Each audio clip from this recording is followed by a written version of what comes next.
Tu crois que ça s'est passé et qu'ils l'ont laissé ici? C'est arrivé ici à cause de la répartition du sang. Dans un endroit isolé de la Patra Mesa, des agents du bureau du shérif du comté de Bernalillo sont arrivés sur les lieux d'un corps sans vie. On est ici depuis un moment. Je crois pas, mec. Je dirais pas que c'était un rendez-vous. Sa mort n'était pas un accident. Pour moi, ça ressemble à une bagarre pour une arme ou une bagarre en général. Il n'avait plus ses chaussures aux pieds. Mais au fur et à mesure que les choses avancent, les détectives vont découvrir que cette affaire est loin d'être une enquête pour meurtre ordinaire. Il y a un gars. Il se tenait ici et bam! L'enquête qui suivra va dévoiler un complot. Mariana, pour être honnête, pose ça tout de suite. Tu as appelé ma mère ou quoi? Tu peux appeler ma mère ou un truc comme ça? Un complot pour attirer un adolescent dans un endroit isolé, lui tirer dessus et le laisser là pour qu'il meure. Donc la personne est décédée? Oui. Mais t'es littéralement là où il s'est fait tuer, mec. C'est vraiment nul de tous les côtés. Vous êtes tellement jeunes, vous l'êtes tous. Ici, sur The Decoder, voici l'histoire glaçante du meurtre de Jesus Quintana Cota.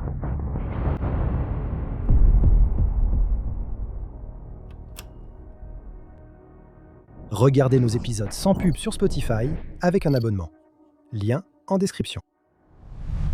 19 mai 2024, Nouveau-Mexique. Urgence du comté de Bernalillo, 911, quelle est l'adresse de l'urgence? Nous étions juste en train de passer en voiture et ma mère a vu un cadavre.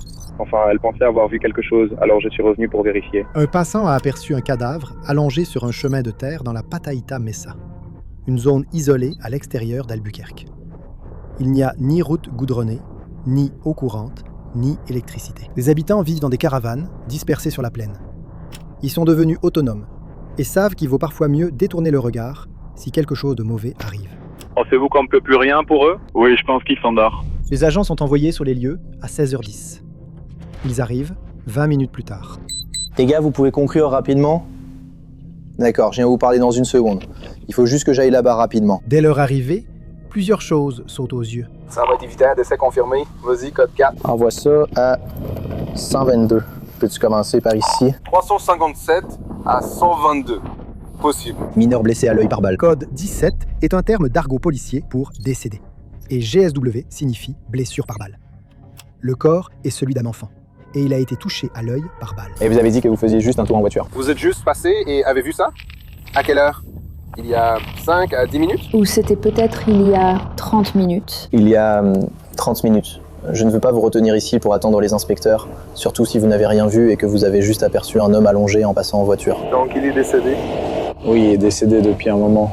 Je m'en suis douté à la couleur de sa peau. Je suis surpris que vous ayez vu quelqu'un ici, car quand on reçoit des appels ici, on va que jusqu'à un certain point là-bas, parce qu'à chaque fois qu'on vient ici, il y a toujours des gens qui tirent avec des armes à feu, qui font des trucs. Évidemment, je ne vais pas tirer avec quelqu'un en face. D'accord, c'est juste de la négligence d'utiliser son arme comme ça. Donc on attend qu'ils aillent là-bas et on les surveille. Donc on ne va jamais vraiment sur le plateau à moins que ce soit absolument nécessaire.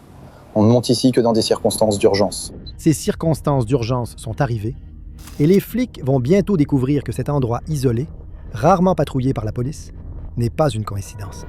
À l'arrivée d'autres agents, ils examinent le corps de plus près. Je me demande si c'est une blessure par balle à l'œil. C'est ce que je pense. Surtout comme ici, là. C'est comme si c'était juste le trou de sortie. On dirait que ça vient du trou de sortie. Oui. Tu vois d'autres douilles? Non. Donc il y en a une autre. 2 clés. La seule raison pour laquelle je peux imaginer qu'elle soit là, c'est s'il s'est fait tirer une balle à l'arrière de la tête. Eh bien... Je ne sais pas, parce que à moins que son œil soit le trou de sortie, mais si c'était le cas, tu penserais que ce serait beaucoup plus grand. La seule chose, c'est que, comme il l'a souligné, là où se trouvent les douilles, ça ne correspond pas vraiment à l'endroit où il est allongé. Ce n'est pas très cohérent. Ouais, sauf s'ils étaient allongés quand ils ont fait ça. Et ils étaient de l'autre côté. Ils se tenaient ici, et bam!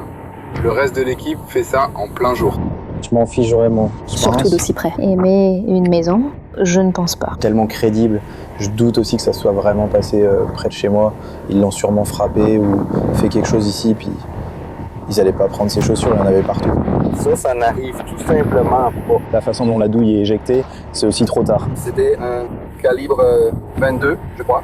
Un trou un peu plus grand quelque part. Où est-ce que j'ai... C'est pourquoi l'orifice de sortie à l'arrière de sa tête est sans doute... Oui, ce sera gros. Mais en voyant comment le sang est sorti et s'est répandu, je crois vraiment que c'est arrivé ici. Je ne pense pas qu'ils ont... Juste jeté. Ils l'ont abattu dans la voiture et jeté. Si c'était le cas, ce serait très récent vu le sang. La scène comporte de nombreuses preuves contradictoires. Et les officiers n'arrivent pas à se mettre d'accord sur ce qu'ils pensent qu'il s'est passé. Oui, mais c'est étrange car il n'y a pas d'autres douilles ici. Si quelqu'un avait tiré, on en verrait sûrement davantage. C'est vrai. Ils auraient pu faire la fête, être ivres et se disputer avec eux, puis quelqu'un sort une arme et tire. C'est ce que je dis, puis tout le monde se disperse. Oui. Comme d'habitude, ils ont des armes à feu. Ils roulaient juste en voiture et ils se sont retrouvés à se battre comme dans les voitures, oui. Je m'en souviens. Il y a un gars, en résumé, c'est stupide. Bonjour. Avec la chaleur qu'il fait, je sais pas. Je dirais pas plus d'une journée. Quel âge tu lui donnes? C'est de ça que je parle. Attends, répète ça. Il semble très costaud, malgré son apparence vulnérable. Oui, en fait, il a un peu de cheveux. Mes frères n'ont pas beaucoup de poils sur le visage. Et je pense que mon frère a genre 23 ans. Et il a l'air d'avoir à peu près cet âge-là. Mais en réalité, il a probablement 20 ans. Et il n'a pas beaucoup de saleté sur lui. C'est pourquoi je ne pense pas qu'il soit ici depuis plus d'une journée. Je dirais 2 jours, mais comme tu l'as dit, ça aurait pu arriver vraiment soit hier, soit la nuit dernière. Oui. Juste à cause de la chaleur. Merde, tu en parles. Tu devrais demander si quelqu'un a signalé la disparition de son enfant. Sans le médecin légiste, il est impossible de déterminer l'heure du décès. Il porte un jean bleu, une veste noire et des chaussures Nike blanches, dont l'une est retirée de son pied. Il n'y a également aucune pièce d'identité officielle sur lui, à part une carte de débit au nom de Jesus Quintana Cota. Ce matin, le bureau du shérif du comté de Bernalillo a ouvert une enquête pour homicide. Après la découverte du corps d'un adolescent sur Pajarito Mesa, la police invite toute personne ayant des informations à contacter le bureau du shérif du comté de Bernalillo. Le lendemain matin, un signalement de disparition est déposé au nom de Jésus par sa tante. Ce Jésus correspond à la description du corps retrouvé sur la Mesa. Il a été vu sur des enregistrements de vidéosurveillance quittant sa maison à 18h le 17 mai, portant un jean bleu, une veste noire et des chaussures blanches. Et la tante confirme que le corps est bien celui de Jésus. Jésus, 16 ans, vivait avec sa grand-mère depuis que sa mère a été tuée au Mexique, 3 ans plus tôt. Il avait quitté le lycée récemment pour travailler dans des restaurants, afin de subvenir à ses besoins et à ceux de sa grand-mère, et de gagner de l'argent pour son avenir. Mais quelque chose de mauvais semblait le poursuivre. Il s'est mis à arriver en retard au travail. Son camion a été volé. Il a été impliqué dans une fusillade depuis un véhicule. 1 mois avant la découverte de son corps sur la Mesa, il est rentré blessé sans expliquer la cause. Sa grand-mère l'a interrogé, il a simplement dit avoir été attaqué dans la rue, sans préciser les raisons ni l'auteur. Le soir du 17 mai, Jésus a été récupéré par des amis pour aller au McDonald's, puis à une station-service, Flying G. Il était 1h du matin. Ses amis attendaient dans la voiture pendant qu'il entrait acheter des snacks, mais il n'est jamais revenu. Les amis ont attendu une demi-heure et cherché dans le magasin, mais aucune trace de lui, même sur les caméras qui l'ont filmé quittant la station par une sortie latérale, sans indiquer où il allait.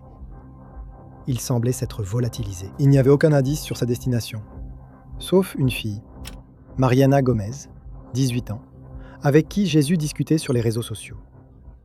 Il ne l'avait jamais vue en personne, mais en avait envie. Il avait confié à ses amis qu'il sentait que quelque chose n'allait pas. L'un d'eux lui avait conseillé de ne pas la voir s'il avait un mauvais pressentiment, pensant que cela suffirait. Mais peut-être pas. Le 25 mai, 8 jours après la découverte de son corps, la famille de Jésus organise un lavage de voiture pour financer ses funérailles. Une jeune femme arrive, au volant d'une Jeep blanche. Elle dit avoir récupéré Jésus tôt le matin du 18 mai, à la station-service Flying G, avant de se disputer avec lui. Elle affirme l'avoir déposé au parc de caravanes de Tierra West, à 12 miles à l'est, et ne l'avoir jamais revu. Mais elle est nerveuse, et la famille apprend que son nom est Mariana Gomez Salinas. Elle donne son numéro de téléphone à la famille, qui le transmet à la police. Les détectives la contactent pour l'interroger en tant que témoin, et elle répète la même histoire, ajoutant qu'après l'avoir déposé, Jésus l'a supprimé de ses amis Facebook et ne lui a plus reparlé. Leur dispute venait de son refus d'aller dans les dunes de sable sur la Mesa, près de l'endroit où il a été retrouvé mort. Les détectives estiment qu'elle n'a rien d'autre à dire. Elle a juste été la dernière à voir Jésus vivant. Mais ensuite, ils découvrent quelque chose qui remet en cause la théorie. En fouillant méthodiquement la zone près de la station-service où le portable de Jésus a été localisé pour la dernière fois par GPS, ils le trouvent, jeté dans un fossé, percé d'une balle. Mariana dit qu'elle l'a conduit à Tierra West sans incident. Soit elle ment, soit leur dispute a été plus violente qu'elle ne le laisse entendre. Alors quelques jours plus tard, les enquêteurs l'interrogent à nouveau. Et elle fait une révélation qu'ils ont du mal à croire. Sur cette chaîne, nous parlons de crime, d'enquête et de justice. Pourtant, une menace reste rarement à la une des journaux. Les informations personnelles qui sont collectées et vendues à votre sujet en ligne. Si je vous disais que votre adresse, votre email, votre numéro de téléphone et même des informations sur votre famille sont achetées et vendues en ligne sans que vous le sachiez. Chaque jour, des courtiers en données et des sites web publics collectent, publient et vendent des informations personnelles. Cela peut entraîner du spam, des arnaques, le vol d'identité et peuvent compromettre votre vie privée. C'est pourquoi j'aime Incogni. Saisissez votre email et Incogni détecte automatiquement où vos données sont exposées, puis envoie des demandes de suppression pour vous. Le tableau de bord de l'application vous fournit des rapports détaillés indiquant exactement où vos données ont été supprimées et, avec l'abonnement illimité, vous pouvez aller encore plus loin. Collez simplement le lien d'un site exposant vos informations personnelles et les experts d'Incogni en protection de la vie privée s'occuperont du reste. La mise en route ne prend que quelques minutes et après une autorisation ponctuelle, Incogni fait le plus gros du travail pour vous. Reprenez dès aujourd'hui le contrôle de votre vie privée. Utilisez mon code spécial pour bénéficier 60% de réduction sur tout abonnement annuel Incogni avec en plus une garantie de remboursement de 30 jours. Scannez le code QR ou cliquez sur le lien ci-dessous pour commencer à supprimer vos informations personnelles d'Internet. Ils ne peuvent pas vous nuire. Elle sait qui a tué Jésus en fait, et elle était présente. Mais elle dit que ce n'est pas sa faute. Mariana est terrifiée. Elle désigne Dominique Marquez, 17 ans, et Daniel Medrano, 18 ans, comme les meurtriers de Jésus. 2 autres adolescents qui l'ont forcé à amener Jésus dans le désert. Elle dit qu'ils l'ont tué pour se venger d'une bagarre récente qu'ils avaient eue. Sa déclaration paraît fournir aux enquêteurs ce qu'il faut pour résoudre l'affaire, sans qu'ils sachent qu'il y a encore bien plus dans cette histoire. Le 27 juin, il se présente chez New Mexico Tires, où travaillent à la fois Dominique et Daniel. Donc nous étions là pour Dominique et Daniel. Oui, ils ont des mandats d'arrêt, c'est pourquoi nous sommes ici. Les policiers les conduisent au commissariat pour interrogatoire. Bonjour. Dominique, c'est bien ça? Très bien. Je m'appelle Cameron. Je suis détective au bureau du shérif, d'accord? C'est ça, mec. Comme j'ai dit, je m'appelle Cameron. Je suis avec le bureau du shérif. Je suis sûr que tu as beaucoup de questions sur ce qui se passe. Je comprends ça. Vous êtes l'équipe? Ouais. Dominique étant mineur, les détectives doivent attendre ses parents pour l'interroger. À leur arrivée, ils demandent un avocat. Je ne te pose pas de questions sur l'affaire, d'accord? Je veux juste vérifier que tu connais les charges contre toi. Le mandat concerne un meurtre au 1er degré, un crime capital, passible de la prison à vie. D'accord?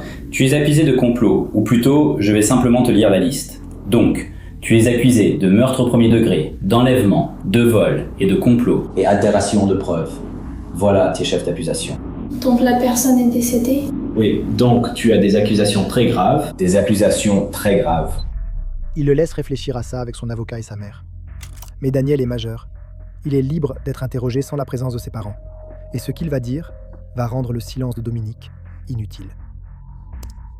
Alors, je voulais te parler un peu aujourd'hui. Tu sais, je sais pas, et je suis sûr que t'es comme tout le monde, les dates sont probablement un peu plus floues pour toi. Mais je veux te parler du 1er avril. Le jour du poisson d'avril. Ce jour-là, ma voiture a été fini le bal. Oui. Daniel dit qu'il avait vendu à Jésus, qu'il connaît sous le nom de Guéraud, des enceintes pour son camion. Et puis quelques jours plus tard, son camion s'est volé. Et il vient et il m'en rend responsable. Tu sais pourquoi il t'en voudrait? D'accord. Ils se sont retrouvés près du travail de Daniel pour régler leurs différends. Mais cela a mal tourné. Alors il est sorti, puis il a dit non, je suis sûr que c'est parti. Et puis oui, moi et mon ami comme mon frère. On a juste reculé. Et puis tu trempais toutes sortes de choses. Et il leur a dit, mon ami, de tous vous tirer dessus. Bougez mes chaussures dans la tête. Et qui est ton ami? D'accord. Dominique Quanto, c'est bien ça? Apparemment, Jésus a tiré sur la Chrysler blanche de Daniel, alors que Daniel et Dominique étaient à l'intérieur. Eh bien, où est-ce que ça a touché sur ta voiture? Le phare, le pare-brise, mon tableau de bord, ma porte arrière, ma vitre arrière. C'était la fusillade, depuis une voiture dont sa famille a parlé. Et il y a un rapport de police qui le confirme, daté du 1er avril. Jésus est mentionné comme principal suspect. Maintenant, quand les flics ont fouillé la Chrysler, ils ont trouvé une douille et 2 balles. Ouais, depuis ce jour-là. Je veux dire, on n'a pas parlé ni rien. Donc maintenant, je voudrais un peu avancer dans le temps, jusqu'à environ mai. D'accord. Le 17 mai, pour être précis. D'accord? Je voulais en savoir un peu plus sur ta relation avec Dominique. Est-ce que vous... Je crois que tu as dit frère. C'est comme ça que vous vous appelez l'un l'autre? Bonjour. On est proches. Donc vous n'êtes pas liés par le sang. Et tu dis juste bons amis. Depuis combien de temps tu le connais? Depuis quand vous connaissez-vous? Pour un bonjour. Et c'est quoi un moment? Parce que ça peut être différent pour beaucoup de gens. Comme 3 ou 4 ans. D'accord. Et donc vous êtes des amis qui traînent ensemble à chaque fois que vous vous voyez? Là où on se voit, donc là où on avait après le travail. D'accord. Donc vous traînez ensemble. Et des choses comme ça. Ouais, je vais aller dans cette maison. D'accord. Alors, je veux te parler de toi, Dominique et Mariana. D'accord? Tu connais Mariana? Oui. Et qu'est-ce que ça pourrait être? Travail. Tu connais quelle Mariana? Ma copine, Mariana. Et tu connais Mariana? C'est ça, tu as une Mariana. Je ne me souviens pas du nom de famille de ta copine. Quel est ton nom de famille? Brasil. C'est pas grave. Quel est l'autre? Je ne sais pas comment Général, l'utiliser. le YG. Celui-là, je suis dans le sien. C'est l'ex de Dominique? Ouais. D'accord. Et tu sais quand ils se sont séparés? Ça fait un moment. Ah bon, tu sais? Et puis, un moment, ça veut dire quoi? Qu'est-ce que ça veut dire? Des mois. D'accord. Tu sais pourquoi ils se sont séparés? Je ne sais pas. Non. L'histoire tient la route, mais ce n'est pas fini. Mais qu'as-tu pensé de Mariana? Je me suis pas vraiment attaché à Mariana. Vraiment? Ouais, tu sais, quand on allait chez elle ou chez lui, elle était là. Je suis pas son père, tu vois. Je vais juste partir. Ouais, tu peux pas tenir la chandelle. C'est sûr. Je dirais que c'est parmi celles où elle était là, mais je te le dis. D'accord. Mais alors j'aurais raison là. D'accord. Et donc, puisque tu ne le fais pas, donc puisque tu l'as pas fait, genre tu as pas envoyé de message ni rien, est-ce que tu avais son numéro de téléphone ou quelque chose comme ça? Non, j'ai pas son numéro. D'accord. Et donc, tu l'avais sur des réseaux sociaux, genre Instagram ou Snapchat? Facebook. Sur Facebook. Tu lui as parlé sur Facebook à un moment ou à un autre? Non, je crois pas. Le détective ramène Daniel à la nuit du 17 mai. Il dit qu'il a traîné avec sa petite amie et Dominique ce soir-là, parce que Dominique venait d'obtenir son diplôme. Ouais, et puis à la fin de la nuit, et ensuite le matin, je m'habille et on part tous, elle vient me chercher. D'accord. Alors voilà le truc, d'accord? J'ai vraiment besoin que tu y penses. D'accord, Daniel, je ne pense pas que tu sois mauvais. Je n'ai rien contre toi. Je ne te connais pas. Je ne t'ai jamais rencontré. D'accord? Mais là, c'est ta chance d'être honnête sur ce qui s'est passé. D'accord, je sais que tu n'as pas fait ça, parce que j'ai regardé les relevés de ton téléphone. Ouais, d'accord. J'ai ta localisation GPS, donc je sais que tu ne dis pas la vérité. D'accord. Donc j'ai besoin que tu me dises ce que tu as fait cette nuit-là. D'accord, ton implication avec Dominique, Mariana Gomez, toi-même et Dominique, parce que tu sais de quoi je parle. Tu n'es pas... Oui, je peux le voir de tes yeux. Tu n'as pas fini, d'accord? Je n'ai pas fini. Alors j'ai besoin de savoir ce que tu as fait. Quelle a été ton implication là-dedans? En tant qu'adulte, Daniel fait face à des accusations et des conséquences d'adulte, y compris une possible peine de prison à vie. Et cela lui fait assez peur pour le pousser à parler. Alors, j'ai besoin de savoir où tu as rencontré Dominique pour retrouver Mariana. Parce que tu sais quoi? Je vais te le dire. McDonald's?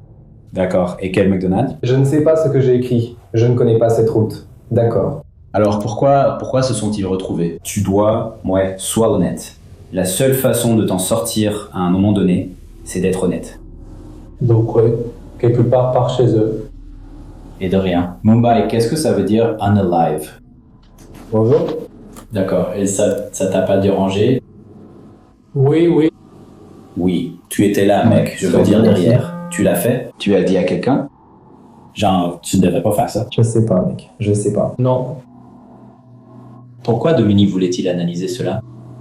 Je sais pas. Mais il l'a fait quand même. Je suppose que c'était pour se venger de moi, d'accord? Donc, vous êtes assis sur le parking, il fait nuit. Vous parlez, vous faites envoyer des messages par Mariana. Enfin, quand je dis vous trois demandez à Mariana d'envoyer des messages à Gwena. D'accord, quel est le plan? C'est juste pour qu'il aille le retrouver, souviens-toi. Pour qu'elle aille le retrouver? D'accord. Et pourquoi avais-tu de l'argent pour faire ça? C'est juste que je ne sais pas. Tu le sais? Je me souviens. C'est une jolie fille. Alors quand je lui parlais, je pensais, c'est un gars qui envoie des textos. C'est quoi ça? Quoi?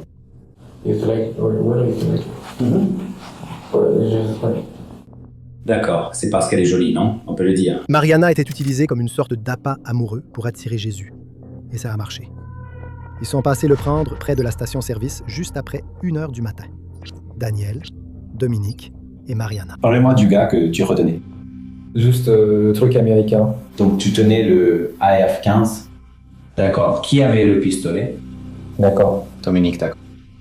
C'est ton AR. Non. Qui est là? Je suis. Je ne sais pas. Je ne sais pas. Le père... L'autre, c'est le Oh, frère. peut-être ça. Qui l'a acheté? Ça. C'était comme... Parce que moi, je ne l'ai pas fait. Tu l'as acheté. Je n'ai pas acheté. D'accord. Je ne sais pas. Qui est là? Oui, c'est mon oncle. Donc, tu as emprunté le AR à ton père. Il est allé avec toi? Oui. D'accord. Alors, parle-moi de ça. Je sais que tu as, eh bien, ça ferait 1, 2, 3, donc avant, donc ça ferait 5 alors. Bonjour aux gens dans le camion. Qui a pris le téléphone de Gwenna? Je n'ai pas eu. Tu l'as pas pris? Qui a filmé? Vas-y. D'accord. C'est toi qui l'as filmé? Non. T'as titilé là-haut un moment? Non. Non. Tu es sûr? Pas que je me souvienne. Peut-être un accident, je veux dire, mais je me souviens pas. D'accord. Qu'est-ce que tu veux dire par accident? J'aime faire dormir mes amis ou quelque chose comme ça, mais pas que je me souvienne. D'accord, parce que c'est vraiment important, parce que tu sais, on a des preuves, non? Tu es ici, donc clairement je sais de quoi je parle. D'accord. Alors, est-ce que tu as tiré là-haut? Oui. D'accord, raconte-moi, que s'est-il passé? Il a juste dit, tu sais, que c'était faux, alors j'ai juste tiré. Donc il a dit que c'était faux. Et toi, qu'as-tu fait? Qu'est-ce que tu as fait? D'accord. Et vers qui as-tu tiré? Vers? Tori Blanton. Juste le nerf? Ouais. D'accord. Jésus ne croyait pas que l'arme était réelle et ne comprenait pas la gravité de la situation. Alors Daniel a fait un effort pour lui montrer. Pourquoi es-tu allé chercher ton père? Parce qu'il voulait juste passer à l'acte. Donc ton père voulait le faire? Oui. Pourquoi? Parce que je sais pas, il l'a mis. Tu lui as demandé de le faire? Non. Je ne lui ai jamais dit, il le savait. Alors comment savait-il? Que quoi? Que tu étais là cette nuit-là? Pourquoi l'aurais-tu appelé si tu ne voulais rien faire de ce genre? Je sais pas comment je le ferais. Je ne sais pas. Ça te dérangeait pas que quelqu'un d'autre le fasse? Quand tu as cherché ton père, où est assis tout le monde dans la voiture? Je suis à l'arrière. Je suis juste à l'arrière. Je suis à l'arrière. Je suis à l'arrière. Je suis à l'arrière. Mariana est dans le pick-up. D'accord. Dans le Dodge Ram où elle se trouve. D'accord. Alors dis-moi ce qui se passe dans la voiture. Quoi? Quand tu le récupères, où allez-vous ensuite? D'accord. D'accord. Et pourquoi es-tu allé là-bas? Je sais pas, c'est là que je voulais aller. D'accord, donc c'est bien ton père. C'est vraiment ton père? Daniel rejette toute la faute sur son père. Parce que je sais que vous l'avez un peu malmené. C'était mon père. D'accord. C'est parce que nous avons tous pris l'arme. Qu'est-ce que tu veux dire? Je sais pas, j'imagine, mais je me souviens que nous avons tous pris l'arme. Et nous sommes allés à cette putain de bagarre. D'accord. Tu parles de quelle arme? L'AR, oui. L'AR, d'accord. Comment l'a-t-il obtenu? Je suppose qu'il l'a prise à mon père. Eh bien, tu étais là, donc je veux dire, tu as dû le voir. Il l'a prise à mon père. Et comment? Je sais pas, je vais juste dire on va la prendre et on va parler et on va dire ouais. D'accord. Et après, que s'est-il passé? Je suis juste allé avec, je lui ai demandé si je pouvais utiliser l'arme. Ton père a eu l'arme, d'accord. Et ensuite, qu'est-ce qui s'est passé? Ensuite, on la reprend tous. Et puis on la reprend encore. Alors on la reprend et ensuite, on est retourné à l'arrière. Et on a commencé à se battre. On parlait simplement quand on a entendu le coup de feu. D'accord. Qui lui a tiré dessus? Ouais. D'accord. Et de quoi avez-vous parlé? Quoi, Jean? Après que c'est arrivé? On a juste parlé de la remise des diplômes. Après avoir vu quelqu'un se faire tuer? Eh bien, moi je ne l'ai pas vu. Eh bien, tu sais ce qui s'est passé. Ouais, d'accord. Genre, t'es littéralement là où il s'est fait tuer, mec. Ouais, je les ai entendus lui tirer dessus. D'accord. Mais tu sais, quand tu entends un coup de feu, et puis je suis sûr que tu l'as vu, tu ne l'as jamais vu. Frère?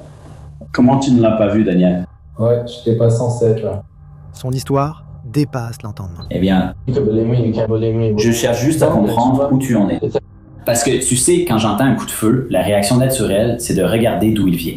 C'est juste une réponse physiologique normale. Quand tu entends un coup de feu, tu regardes. Ouais, donc tu l'as pas vu. Genre, tu vois, t'entends un coup de feu, t'as un flic, tu vas y aller, tu sais. Oui, bien sûr. Mais moi, je veux juste... Donc t'as pas regardé du tout. Eh bien, une chose. Selon Daniel, ils sont tous simplement remontés dans le camion et sont partis, laissant le corps de Jésus là-bas, à la merci des mouches et des charognards. Quant à son père, qu'il affirme être au centre de ce meurtre horrible, Daniel dit qu'il ne sait pas où il habite. Les détectives ont obtenu tout ce qu'ils pouvaient de Daniel. Maintenant, C'est à Mariana qu'ils doivent parler. La seule personne qui pourrait peut-être éclaircir l'identité de ce mystérieux quatrième complice, le père de Daniel, c'est Mariana. Un peu après 13h, ce même jour, les policiers viennent la trouver sur son lieu de travail. Mariana, tu veux bien aussi poser ton sac? Oui. Ne te retourne. Peux-tu être? Oui, Vous allez oui, je m'en prendre occupe. ça? Ne te retourne pas. Merci de coopérer avec nous. Je vais les déplacer, s'il vous plaît. Elles vont être vraiment lâches, d'accord? Alors ne faites rien de fou et ne les enlevez pas, d'accord? Je peux appeler ma mère ou quelque chose comme ça? Puisque vous avez été coopératif avec nous et tout le reste, je vais les appeler. Et si ta mère peut venir te chercher, alors elle pourra. Est-ce qu'elle a un moyen de transport pour venir ici? Elle devrait. Mais mes affaires aussi. Oui. Oui, nous prendrons ton sac et le reste. D'accord, éteins ça, d'accord? Quelqu'un peut m'aider, s'il vous plaît? J'ai peur, s'il vous plaît. Dans la voiture, elle se plaint toujours. Pourquoi vous avez dû prendre une photo? Te prendre en photo maintenant? Engager une trace de chacun, c'est comme ça qu'on sait qui rejoint notre unité. La différence, c'est que cette fois, elle est en état d'arrestation, contrairement aux 2 premiers interrogatoires. Selon Daniel, son implication dans la mort de Jésus dépasse celle d'un simple témoin. T'as quelque chose dans tes poches ici dont tu pourrais te débarrasser? Tu n'as pas de poche, mec? Ils ont tout pris? Ouais. Assure-toi juste que tu n'as rien à la ceinture. Cool. Je vais t'enlever ces menottes dans une seconde et puis... Bonjour Mariana. Surprise de me toutes les revoir. affaires. Pas vraiment. Le détective explique qu'il va lui montrer une série de photos. Ils essaient d'identifier le père de Daniel. Donc ce ne seront que de vieilles photos. Oui, et ne vous sentez pas obligé de choisir. Si vous reconnaissez la personne, tant mieux. Si vous vous souvenez de cette personne, tant mieux. Si ce n'est pas le cas, ce n'est pas grave. Ne vous sentez pas obligé de choisir quelqu'un. Ce sont juste d'autres personnes. Dans ce cas, elles parlent aussi. Donc, vous savez, on essaie juste de découvrir qui est cette autre personne.